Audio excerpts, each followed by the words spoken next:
Je voudrais partager avec vous une pensée de la part du Seigneur, une pensée qu'on reçoit lorsqu'on médite la parole de Dieu. Le Seigneur nous bénit pour que nous puissions aussi bénir les autres à travers la parole de Dieu. Et dans ma méditation, je voudrais vraiment partager ce que j'ai reçu pour l'Église, pour les frères, pour les sœurs, pour les serviteurs de Dieu. Les vidéos que je fais n'ont pas pour but de montrer l'image d'une Église ou bien d'un homme ou d'un mouvement, et encore moins un homme. Mais ces vidéos que nous faisons ont pour but de pouvoir diffuser le message de la parole de Dieu à toutes les personnes qui ne peuvent pas venir dans nos réunions et à certaines personnes qui n'ont pas la chance d'avoir une église, des serviteurs dans leur ville et dans leur quartier. Voilà pourquoi ces vidéos qu'on fait sont un moyen de bénédiction et j'y mets tout mon cœur pour le faire. Et je bénis Dieu parce que nous avons des frères et des sœurs qui nous envoient des messages et des fois que nous croisons et qui nous encouragent à continuer parce que ça les bénit vraiment et je pense que ça vient de Dieu. Voilà pourquoi c'est un moyen de diffuser et de partager l'évangile autour de nous pour que les gens soient bénis. Et aujourd'hui, je voudrais vous partager une pensée que j'ai dans mon cœur pour encourager l'Église, pour la pousser à pouvoir accomplir la volonté de Dieu. L'Église doit servir Dieu. Dans l'évangile de Jean, au chapitre 4, du verset 23, il est écrit « L'heure vient où le Père va chercher des adorateurs en esprit et en vérité. » Des adorateurs en esprit et en vérité. Voilà quel est l'aspect de l'Église sur la terre.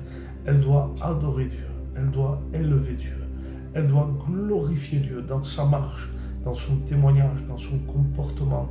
Elle doit montrer Jésus, elle doit se cacher en lui, elle doit adorer Dieu. L'Église doit être des adorateurs en esprit et en vérité. Et deuxièmement, l'Église a un devoir en elle-même, c'est de servir ses frères et sœurs. Dans l'Église, nous devons nous aider, nous devons nous aimer, nous devons nous fortifier, nous devons nous pardonner, nous relever, nous édifier, nous encourager. Dans l'évangile de Jean au chapitre 13 et du verset 35, Jésus a dit « À ceux-ci, tous reconnaîtront que vous êtes mes disciples, si vous vous aimez les uns les autres. » Une Église qui sert et qui accompagne, qui édifie, qui encourage, qui pousse ses serviteurs. Vous devez prier et assister chaque frère et sœur. Soyez un moyen de bénédiction, soyez une bénédiction, soyez un miracle dans l'Église pour que les gens soient encouragés. Et troisièmement, l'Église a un devoir envers le monde. C'est de pouvoir aller annoncer la parole de Dieu à ceux qui ne connaissent pas Jésus. Le monde court à sa perte.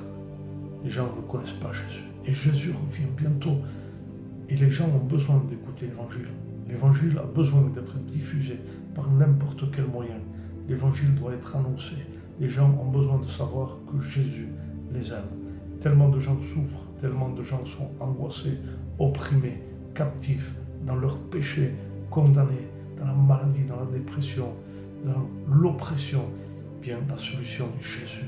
Et l'Église doit avoir ce souci des âmes pour aller et chercher ceux qui sont perdus.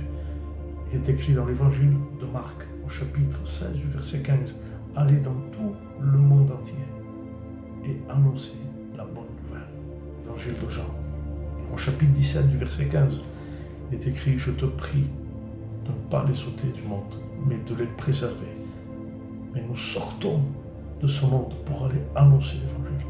L'Église, aujourd'hui, a perdu de sa puissance. Elle a perdu de son autorité. Elle a perdu de son amour, de son pardon, de son onction. L'Église, aujourd'hui, a besoin de se réveiller et de sortir pour annoncer la bonne nouvelle. J'appelle mes frères, mes sœurs à diffuser l'Évangile, à aller témoigner, à aller prier, à aller réconforter, encourager les jeunes, encourager les anciens, les malades, les vieillards. Tout le monde a besoin de Jésus. Que le Seigneur vous bénisse.